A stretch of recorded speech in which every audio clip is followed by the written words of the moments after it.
बाबू, हम जो है ट्रेन से निकलने वाले समय कम है, तो अब यहाँ लिखेंगे समय लग जाएगा। हम कुछ कुछ बोल करके आप लोग को चीजें भेज देते हैं, कुछ आपको मदद हो जाएगा। ठीक है, हम आप लोग माइंस रेस्क्यू रूल का रूल नंबर 24 पढ़े होंगे, duties of manager in emergency. इसमें से कुछ ना कुछ एक ऑब्जेक्टिव कभी ना कभी कोई एग्जाम में पूछा था, हमेशा पूछेगा ऐसा कहीं जरूर नहीं, कभी ना कहीं पूछेगा।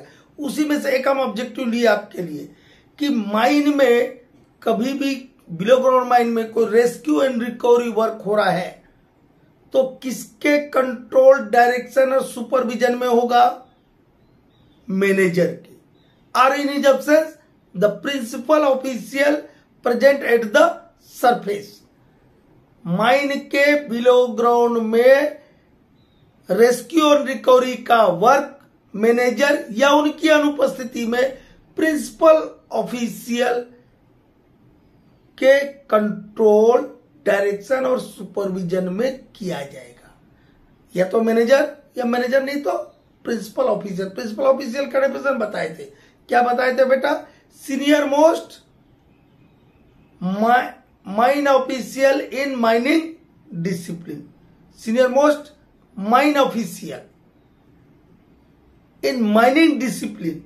सिर्फ माइनिंग डिसिप्लिन का सीनियर मोस्ट माइन ऑफिशियल जो होगा, he will be the principal official next to the manager, एक प्रकार से। ठीक है, तो यदि पूछ लिया कि बिलो ग्राउंड में रेस्क्यू एंड रिकवरी वर्क किसके कंट्रोल, डायरेक्शन और सुपरविजन किया जाएगा, क्या लिखेंगे? मैनेजर।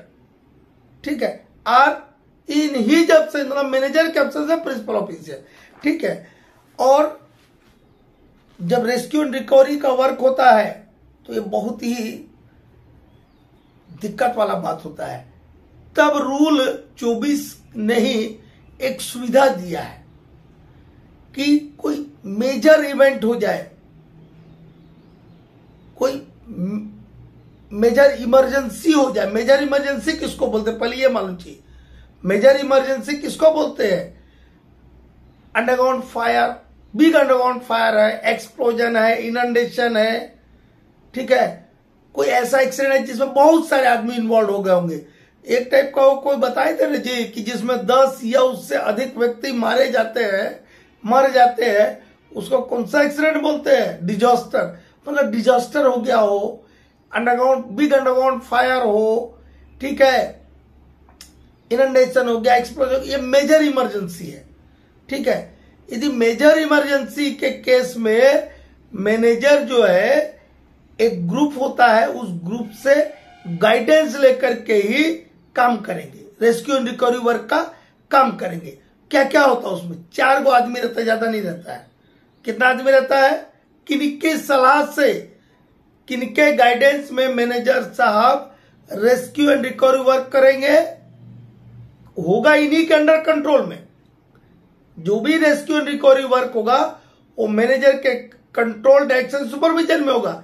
लेकिन मेजर इमरजेंसी हुआ जिनके नाम अभी हमने बताए, यदि ऐसा है तो एक ग्रुप से सलाह लेगा। उस ग्रुप में 4 आदमी होते हैं।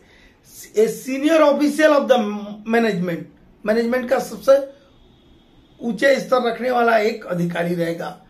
Representative of DGMS, representative of rescue station, representative of recognized union of workers. Worker का जो यूनियन होता है उनका रिप्रेजेंटेटिव रहेगा एक, वो भी रिकॉग्नाइज्ड यूनियन का। आपका डीजीएमएस का प्रतिनिधि रहेगा। ठीक है, senior official of the management रहेगा। ठीक है, इनकी सलाह से क्या करेंगे मैनेजर साहब? रेस्क्यू एंड रिकवरी का काम करेंगे। लेकिन ये ग्रुप को बनने में समय लग रहा है।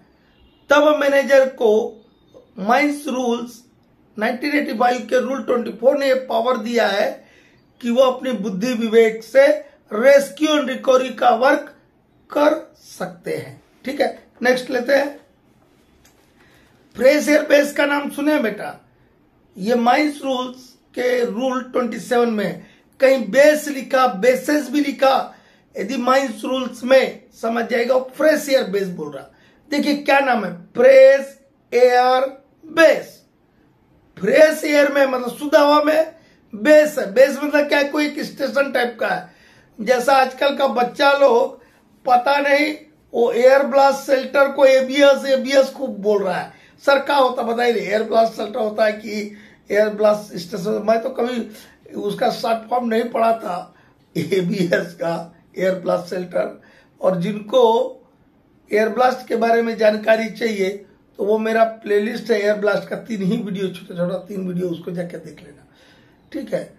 उसमें 1.5 मीटर बाय 1.5 मीटर का ओपनिंग भी छोड़ते, क्यों छोड़ते, वहां सब बताया।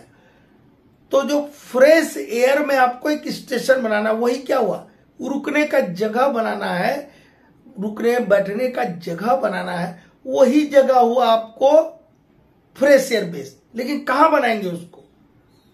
अब शुद्ध हवा है तो बना दिया 5 किलोमीटर दूर, नहीं, नियर टू द इरेस्पिरेबल जोन और जोन से सेफ्टी परमिट। क्या बोलता है, कहां पे बनाना है आपको? उस जगह बनाना है जिस जगह आपको रेस्क्यू वर्क करना है। तो आपको रेस्क्यू वर्क करना कहां पे है? जो अशोचनीय वातावरण बन गया, इरेस्पिरेबल जोन हो गया, एक्सप्लोजन हो गया है, हाँ, फायर हो गया है, तो वो श्वास लेने लायक हवा नहीं रहता वहां, इसलिए उसको बोलते हैं इरेस्पिरेबल जोन है या स्पिरेबल जोन है, एक से अधिक जोन है, उसके पास में बनाना है। जितना जल्दी हो सके उतना जल्दी फ्रेश एयर बेस शुद्ध हवा में बनाना है। क्या बोलता है, क्या बोलता है, as soon as possible fresh air base shall be established in fresh air near to the respirable zone or zones as safety permits। ठीक है। अब इस फ्रेश एयर बेस को टेलीफोनिकली कनेक्टेड किया जाएगा, टेलीफोन से कनेक्ट किया जाएगा। अब मान लो अंडरग्राउंड में यदि आपने बनाया है, मान लो अंडरग्राउंड में फायर हो गया है या कुछ हुआ है, एक्सप्लोजन हो गया है, तो आप यदि अंडरग्राउंड में ऐसा व्यवस्था है कि कहीं फ्रेश एयर है इरेस्पिरेबल जोन के पास और वहां बना सकते हैं, अंडरग्राउंड में यदि आपने, बिलो ग्राउंड में यदि आपने फ्रेश एयर बेस बनाया तो उस फ्रेश एयर बेस को सरफेस तक आपको टेलीफोन से कनेक्ट रखना होगा ताकि किसी भी तरह की मदद ली जा सके। यदि अंडरग्राउंड में 100% इरेस्पिरेबल जोन हो गया है तो अब तो अंडरग्राउंड में नहीं बना सकते, तो कहां बनाइएगा fresh air base? Eight the surface, mine के सरफेस में बनाइएगा। तब सॉफ्ट बॉटम तक आपको टेलीफोन से कनेक्शन करके रखना होगा, ठीक है। अच्छा, ऐसा क्वेश्चन का आजकल बड़का ट्रेंड है कि which is are not provided at fresh air base. Fresh air base में इज लिखा मतलब एक बात, आर लिखा मतलब एक सही बात, मतलब कौन सा चीज फ्रेश एयर बेस में नहीं होता है या नहीं रखेंगे, ठीक है। वहां कुछ पर्सन्स और इक्विपमेंट रखने का नियम है रूल 27 के अनुसार। माइनिंग वाले बच्चे हैं, अरे क्या रखेंगे बेटा वहां? कोई आदमी मार चोट लग सकता है कि नहीं, उसको इलाज करने के लिए क्या चाहिए? डॉक्टर चाहिए, medical practice, qualified medical practitioner. किसी आदमी को कहीं फंस गया, कोई को खींच के लाना है, कहीं गैस में फंस गया, बेहोश होकर गिर गया, या उसका रेस्क्यू टीम का आदमी था, उसका ब्रीदिंग apparatus काम करना बंद कर दिया, तो जैसे मैं अभी खुले में बैठा ऐसा हो गया, तो क्या होगा? तब तो उसको वहां से लेके आना होगा, नहीं कि भाई मरने के लिए छोड़ देना है, तो वहां पर रेस्क्यू ट्रेंड पर्सन भी रखना होगा, कम से कम एक रेस्क्यू ट्रेंड पर्सन, एक रेस्क्यू ट्रेंड पर्सन और एक डॉक्टर वहां पर रहेगा। इसके अलावा पर्सन को पहले बता रहे, ये 2 आदमी हो गए, 2 persons, one of them shall be one qualified medical practitioner and other rescue trained person। और एक और दूसरा और पर्सन में क्या रहेगा? ये स्पेयर टीम, टीम मतलब क्रिकेट टीम क्या बेटा ना, रेस्क्यू टीम। स्पेयर टीम लिखा मतलब एक स्पेयर रेस्क्यू टीम रहेगा with rescue apparatus ready for immediate service. वो ऐसा रहेगा कि एकदम हमेशा तैयार मोड में रहेगा, एकदम ऑपरेशनल मोड में रहेगा, एक रेस्क्यू टीम। तो पर्सन कौन कौन से हुए? रूल 27 के अनुसार प्रेस एयर बेस पे क्या बताया हमने? पर्सन और इक्विपमेंट या डिवाइसेस का हमको व्यवस्था करना है। तो पर्सन में 2 आदमी बताए, एक डॉक्टर रहेगा, एक रेस्क्यू ट्रेन पर्सन। उसके बाद क्या होता है? एक रेडी रेस्क्यू टीम रहेगा विद रेस्क्यू ऑपरेटर्स, ये बता दिया। ठीक है, स्पेयर टीम बोला मतलब स्पेयर रेस्क्यू टीम, ये समझिएगा। इसके बाद आप क्या क्या रखिएगा? मानी वाले हैं, बताओ आग लग गया, एक्सप्लोजन हो गया, सीओ मिलता है कि नहीं? आफ्टर डे में मिलता है। तो या आगे लगा है तो भी सीओ मिलेगा कि नहीं? तो सीओ को जांचने का साधन, ऑक्सीजन की कमी तो नहीं है, उसके लिए क्या रखना होगा? फ्लेम सेफ्टी लैम्प रखेंगे। मारचोट लग गया किसी को तो फर्स्ट एड बॉक्स, स्ट्रेचर, इसका इस्तेमाल करना, बाकी कुछ नहीं करना है। हाइग्रोमीटर रखना होगा, ह्यूमिडिटी तो नहीं बढ़ रहा है। ठीक है, क्या क्या रखते हैं? 2 persons, 1 qualified medical practitioner, other rescue train person, ये spare rescue team, 1 or more reviving apparatus, oxygen revivers, first aid box and stretcher, means of testing for CO, hygrometer and 2 flame safety lamp. Hygrometer और 2 flame safety lamp रखना है, ताकि एक flame safety lamp खराबे हो जाए, बुझ जाए, तेल खत्म हो जाए तो दूसरे से काम आ जाए। ठीक है, इतना सामान आपको वहां पर साजो सामान और व्यक्ति रखना है। अब इसमें मैं पहला ऑब्जेक्टिव लिख देता, यहां लिखता तो जीएम ऑफ द एरिया। तो किसको नहीं रखना है? GM of the area. यदि मैं ये सब जितनी बात बोले और उसमें जीएम ऑफ द एरिया, कहीं जीएम का नाम आया क्या इसमें कि क्या क्या रखना है? नहीं ना। तो याद रखिए क्या क्या बोला बेटा, क्या क्या रखना है बोला? 2 आदमी रहेंगे, एक डॉक्टर रहेगा, एक रेस्क्यू टीम रहेगा। इसमें रेस्क्यू टीम रहेगा जो काम कर रहा है अंदर में जाके, उसके अलावा रेडी फॉर इमीडिएट सर्विस है, किस पे? रेस्क्यू टीम को वहां बैठा के रखना होगा, चाय पानी पिला के। ठीक है, ऑक्सीजन रिवाइवर्स रखना होगा, रिवाइविंग एपरेटस रखना होगा, फर्स्ट एड बॉक्स रखना होगा, स्ट्रेचर रखना होगा, हाइग्रोमीटर रखना होगा, 2 फ्लेम सेफ्टी लैम्प रखना होगा, सीओ को जांचने के साधन रखना होगा, means for testing of CO. Next rule 32, rescue team members and their duties. ठीक है, तो रूल 32 में को हमने बहुत पहले बताया था, अब लड़का लोग को बड़ा कंफ्यूजन था कि जो रेस्क्यू टीम माइन में रेस्क्यू एंड रिकवरी वर्क का काम करती है with breathing apparatus, breathing apparatus लगा के रेस्क्यू एपरेटस के साथ काम करता है, उस रेस्क्यू टीम में कम से कम 5 आदमी और ज्यादा से ज्यादा 6 आदमी होगा, not less than 5 and not more than 6 होंगे, including leader. And all rescue team members have to obey the order of leader. ठीक है, नेक्स्ट आगे बढ़ते हैं। तो और वो जो रेस्क्यू स्टेशन में 18 आदमी रखने वाला नियम अलग है, वो रेस्क्यू स्टेशन की बात है बेटा।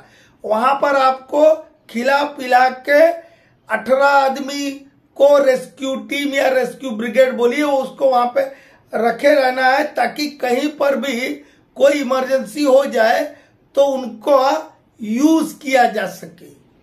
तो कम से कम 3 टीम के मेंबर वहां पे रहते हैं, 6 या 18। ठीक है,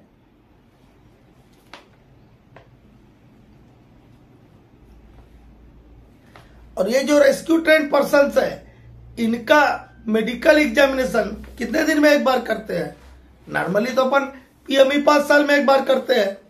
ठीक है, milling and mining of asbestos में लगे उनका 12 महीना में करते हैं। एचएमएम के ऑपरेटर्स का अलग अलग बताए थे पीएमई वाले चैप्टर में, बताए थे ना। वैसे ही रेस्क्यू ट्रेन पर्सन्स का मेडिकल एग्जामिनेशन 12 महीना में एक बार, 12 महीना में एक बार मतलब साल में एक बार करते हैं। ठीक है, अच्छा ये बताओ, कोई रेस्क्यू वर्क के लिए ट्रेनिंग के लिए जाना चाहता है कैंडिडेट, तो उसका उम्र कितना चाहिए? 21 साल से कम नहीं होना चाहिए और 30 साल से अधिक नहीं होनी चाहिए, मतलब उसका age in between 21 and 30 years of age. ठीक है, उसके पास क्या होना चाहिए? फर्स्ट एड क्वालिफिकेशन होना चाहिए, मेडिकल फिटनेस सर्टिफिकेट चाहिए, अंडरग्राउंड एक्सपीरियंस है इस बात का सर्टिफिकेट चाहिए। ठीक है, और सुपरिटेंडेंट ने आफ्टर एग्जामिनेशन एंड इंटरव्यू, ये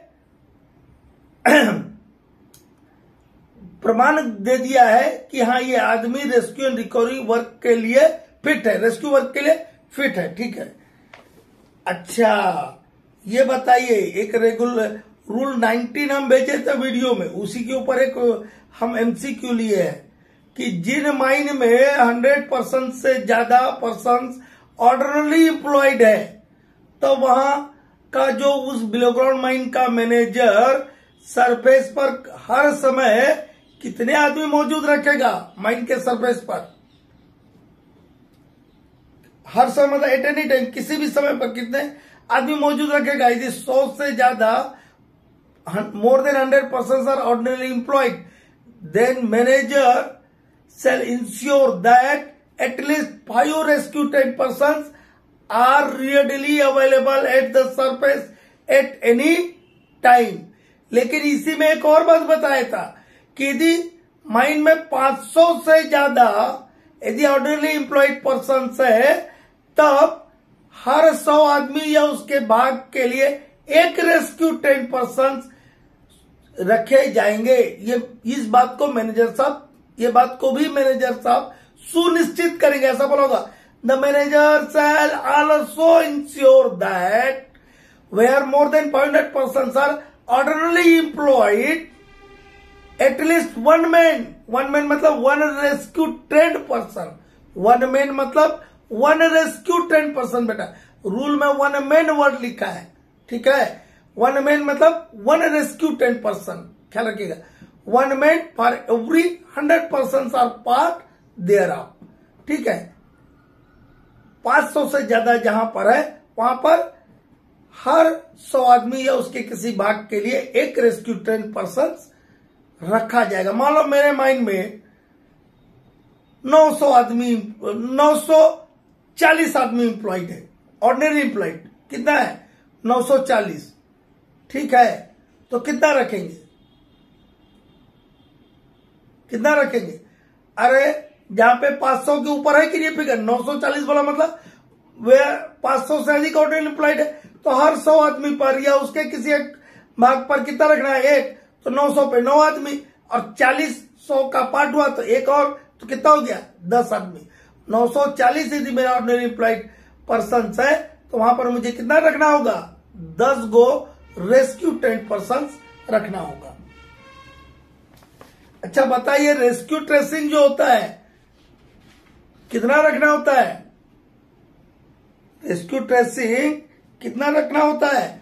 मोर than 3 legible tracing shall be maintained at the mine, और वो 3 महीना तक का क्या होना चाहिए, अप टू डेट होना चाहिए। Up to date, not before 3 preceding month. ये हुआ बेटा, बताओ उसका क्या क्वालिफिकेशन बताया था जी? सुप्रिटेंडेंट का क्या बताया? सुप्रिटेंडेंट बड़ा होता, उससे छोटा इंस्ट्रक्टर होता, उससे छोटा रेस्क्यू रूम इंचार्ज होता है। सुप्रिटेंडेंट का क्वालिफिकेशन एक्सपीरियंस कहां दिया है? रूल नंबर 7 में दिया है। तीनों रेस्क्यू ट्रेंड पर्सन होना चाहिए, चाहे वो इंस्ट्रक्टर हो, सुप्रिटेंडेंट हो, रेस्क्यू रूम इंचार्ज। तीनों का एक क्वालिफिकेशन क्या है कि he must be rescue trained person. Superintendent है तो उसके पास अंडरग्राउंड का सबसे बड़ा बोला तो 5 साल का अंडरग्राउंड एक्सपीरियंस चाहिए और फर्स्ट क्लास मैनेजर सर्टिफिकेट चाहिए, अनरेस्ट्रिक्टेड। अब यदि इंस्ट्रक्टर में आते हैं तो इंस्ट्रक्टर वो क्लास छोटा होता है, तो इसका एक्सपीरियंस 3 साल। मैनेजर सर्टिफिकेट होल्डर मतलब वो सेकंड क्लास फर्स्ट क्लास को जो चलेगा। लेकिन अब जब हम रेस्क्यू रूम इंचार्ज में आते हैं तो ओवरमैन, फोरमैन और मैनेजर सर्टिफिकेट होल्डर, और इसका भी 3 साल का एक्सपीरियंस, और तीनों में रेस्क्यू ट्रेंड पर्सन होना जरूरी है। 3 क्वालिफिकेशन एक्सपीरियंस दिया है, कोई दिक्कत है नहीं। और जो माइंस रेस्क्यू रूल 1985 पे हम 2-3 गो पार्ट भेजे हैं, उनको भी एक बार देख लेना, और प्लेलिस्ट में भी होगा, उनको भी देख लेना। तो उससे आपको रेस्क्यू रूल से संबंधित कुछ चीजें फायदा करेगा। ठीक है, थैंक यू। हम जा रहे हैं बेटा ट्रेन में, अब 2-4 दिन ट्रेन में रहेंगे।